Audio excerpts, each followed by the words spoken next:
All right, what's going on, everybody? It's been a long time since I made a video. I've had a lot of issues with my system that I really just didn't want to broadcast to the world.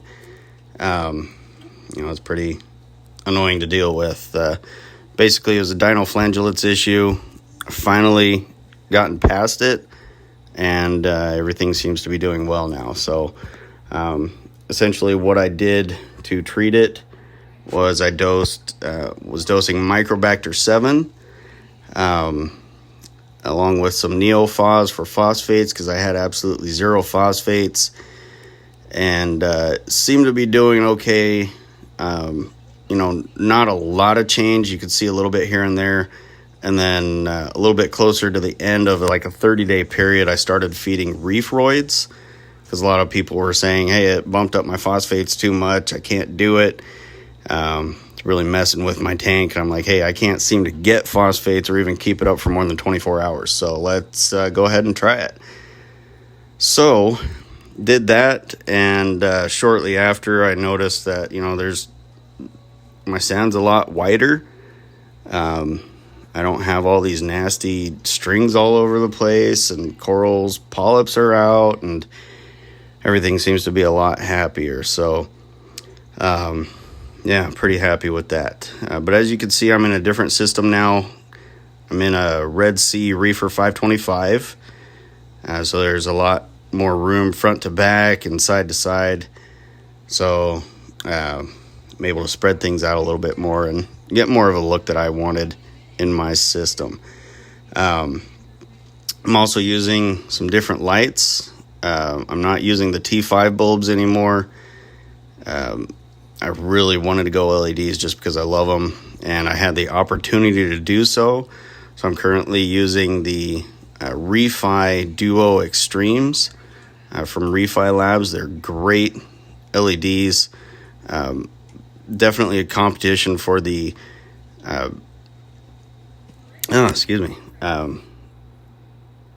definitely competition for the Radions. These don't have a glare to them. You can see, like, when you look at the tank, you're not blinded. You don't have to, like, cover the lights so that way you can see the tank, stuff like that. So it's really nice to have these. So I have added some, several fish along the way. I've gotten rid of a few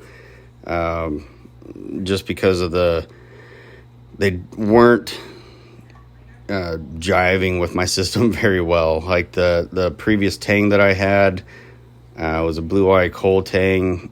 He got really kind of aggressive, territorial, would attack any new fish that I tried to add to the system. I went through several diamond gobies, from them jumping out to them getting just pestered to death. My yellow goby's gone.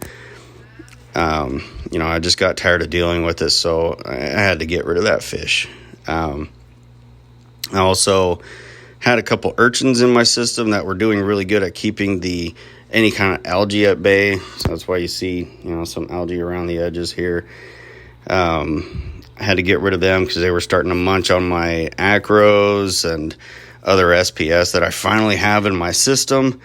So I'm like, hey, I'm finally growing these things. Everything's happy and healthy. So I'm just going to have to get rid of you too. So now I've got a bunch of larger turbo snails and trocus snails and, all kinds of different snails. And they're really helping to keep the algae at bay and keeping things away. My nitrates are a little bit high right now, just because I haven't been monitoring them as much. They're now like around 30. I got them down to between 5 and 10 at one point, and everything was really happy, got really good colors, and now things are kind of browning out a little bit. So working on bringing those back down. After I turned off my algae scrubber to help deal with the dyno flangellates, I ended up getting really high levels in my alkalinity. That bumped up to like 11.7 DKH. My calcium got up to 490. So yeah, I kind of freaked out a little bit about that. I thought it was the new doser that I got, but it actually just, I've had to turn that down quite a bit, and so that way my levels would come down. So they're finally in an acceptable range now. I think I've got them around 9.5 DKH and like 460 on the calcium. So, you know, those are doing okay. Just got to get these nitrates down so my corals aren't so brown. I mean, you know, the Euphilia, LPS, leathers, stuff like that, of course, they're going to love it. So they've got a lot of good color, a lot of growth to them. They're really puffy, really happy, and they look great. So I can't complain there. But now I picked up this little Tomini Tang the other day, like a weekend ago. I just love the colors on him. A little thin right now because he's just a little baby, but he's eating a lot of food, scavenging off the rock, doing really good. Finally have a diamond Goby. I've got a lid on the tank, so he's not going to jump unless he happens to get through one of the little itty bitty holes where my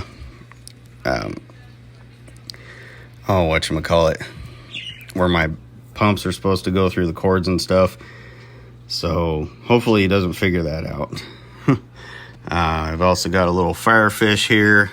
Picked him up at the same time. It's doing really good. Got my Leopard Grass.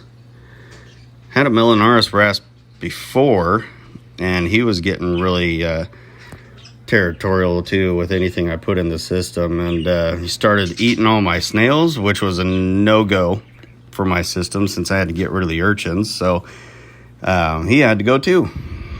So yeah, kind of minimizing my options here, but I love that Leopard Wrasse. He's really cool, seems to get along with everything in the system. So you know, he's really chill with anything new I put in. He's curious about them, but you know, who wouldn't be? But he doesn't pester anything, so that's nice. But yeah, I got a little Maxi Mini here. It's the only anemone I have in the system. I'm really nervous about putting any anemones in here, but someone gave it to me. I didn't want the rock to just die out, but because they had to shut down the store. So took that rock off their hands, and yeah, seems to be staying put in that spot, so I'll just leave them in there. But I'm really nervous about getting any other kind of anemone in here because I don't like a bubble tip. I don't want it roaming all over the place and saying, hey, you're dead, you're dead, you're dead, you're dead. And I'll pass on that. Yeah, so, but yeah, everything in the system seems to be doing good. Save a couple corals, but I'm not going to sacrifice the health of the many just to try to make one coral happy.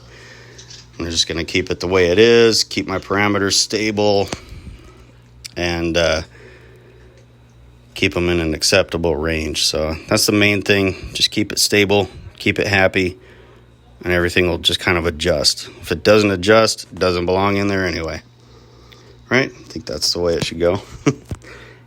So yeah. If you haven't subscribed to my channel already, feel free to hit a like and subscribe. Can't promise you how often I'll do videos, but I'll do them here and there.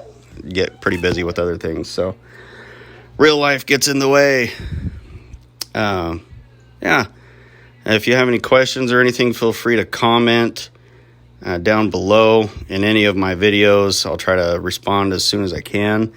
And I'll try to, you know, keep posting more videos whenever I get the chance, and go from there.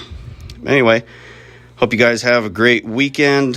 Stay safe, stay clean, stay away from that coronavirus junk, and happy reefing, guys. I'll talk to you guys later.